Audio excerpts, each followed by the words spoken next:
HIV AIDS awareness त्याच्यासाठी हा cycle rally ठेवलेली आहे.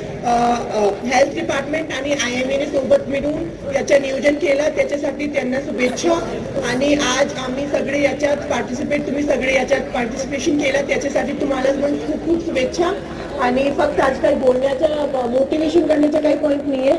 आम्ही सायकल रॅलीमध्ये पार्टी मोटिवेट आहे या कॉजसाठी. थँक्यू.